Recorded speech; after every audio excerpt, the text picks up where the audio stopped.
एक बार फिर से हम लेकर आए हैं यूपी बोर्ड मैट का 2024 में आया हुए क्वेश्चन है ये दौड़िए 5 क्वेश्चन है जो हम लेकर आए हैं, जिसमें से 2 क्वेश्चन तो हम आज कराने वाले हैं, बाकी के बचे हुए क्वेश्चन कल कराएंगे। तो पहला क्वेश्चन दे रखा है, यदि 2 संख्या दे रखी है हमारे पास और दोनों संख्याओं का अंतर जो है 26 है। तो कहने का मीन्स ये है कि जो 2 संख्या हैं, अगर उनमें से एक संख्या को माइनस करेंगे तो 26 आएगा, और एक संख्या जो है दूसरी संख्या की 3 गुनी है, और एक संख्या दूसरी संख्या की 3 गुनी है। तो कहने का मतलब ये है, अगर एक संख्या 2 है तो दूसरी 3 गुनी क्या होगी, 6 होगी। तो ये इस तरीके से दे रखा है। और तो चलते हैं पहले क्वेश्चन को सॉल्व करने की तरफ। तो हमने मान लिया 2 संख्या हमारे पास कौन कौन सी हैं, x, y हमने मान लिया, और प्रश्न में जो दे रखा है प्रश्न अनुसार लिखेंगे। प्रश्न अनुसार 2 संख्याओं का अंतर कितना है, 26 है। तो यहाँ पे हमें लिखना होगा 26। अब यहाँ पे हमने अगर बड़ी संख्या किसे माना है, बड़ी संख्या अगर x को माना है ना, तो x माइनस वाई लिखेंगे। अगर आप बड़ी संख्या y को मानोगे तो y माइनस x लिखोगे, और बराबर में 26 लिखना है, ठीक है। तो यहाँ पर हमने बड़ी संख्या x को माना है तो हम लिख देंगे x माइनस वाई, और बराबर में कितना, 26। इसे समीकरण नंबर 1 मान लेंगे। उसके बाद पहली कंडीशन तो ये दे रखी थी।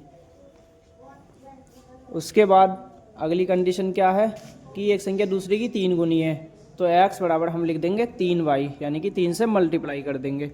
उसके बाद हमें क्या करना है, समीकरण 2 से जो x का मान आया है ना, वो हम समीकरण 1 में रखेंगे।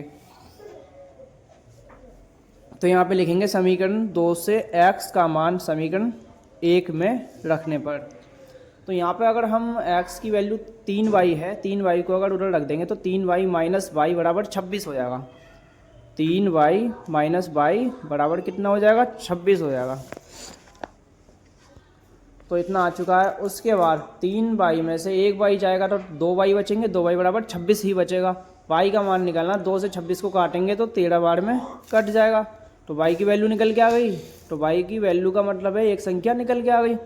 अब एक संख्या हमारे पास है तो अगली संख्या भी हम बड़ी आसानी से निकाल सकते हैं। तो अगली संख्या निकालने के लिए हमें क्या करना होगा, y का जो मान आया वो उसे समीकरण 2 में रखना होगा।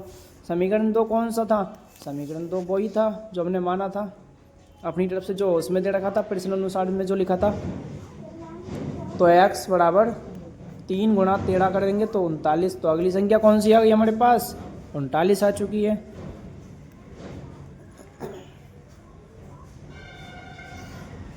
अतः जो संख्याएं हमारे पास आई हैं कौन कौन सी आई हैं, 39 और 13 आ चुकी हैं। तो सवाल फाइनल हमारा हो चुका है। बढ़ते हैं नेक्स्ट क्वेश्चन की तरफ। नेक्स्ट क्वेश्चन जो है वो ये है, यदि cot 2a बराबर इतना दे रखा है, कितना, tan a माइनस 22 डिग्री, और हमें जो मान निकालना है वो a का निकालना है, और ये भी दे रखा है 2a जो है न्यून कोण है। तो यहाँ पे क्वेश्चन के अकॉर्डिंग हमने यहाँ पे लिख दिया, जो क्वेश्चन दे रखा था, क्वेश्चन में यही दे रखा था, cot 2a बराबर tan a minus 22 degree. a की वैल्यू हमें फाइंड करनी है। कोट थीटा का एक फार्मूला होता है, वो ये होता है tan 90 माइनस थीटा, जो कि कोट थीटा होता है। तो कोट थीटा का जो फार्मूला होता है tan 90 माइनस थीटा होता है।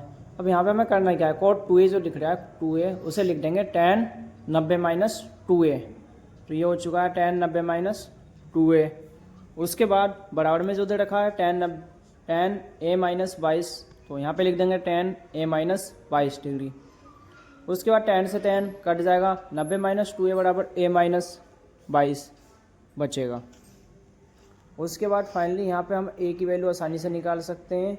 a प्लस का इधर को आएगा माइनस का, 2a हो जाएगा, और उसके बाद 3a बराबर में 112। तो फाइनली यहाँ पर जो है a की वैल्यू कितनी आ चुकी है, 112 को अगर 3 से अगर डिवाइड देंगे तो हमारे पास आ जाएगा 37.3।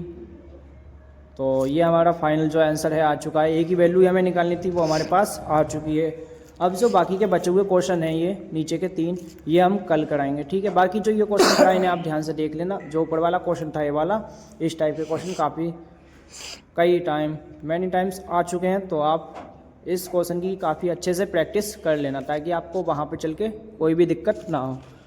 तो चैनल से आप जुड़े रहना क्योंकि कल को फिर से एक नया वीडियो आएगा और हो सकता है कुछ और भी सवाल उसमें ऐड हो जो काफ़ी ज़्यादा इंपॉर्टेंट हो आपके बोर्ड एग्ज़ाम के अकॉर्डिंग। ठीक है।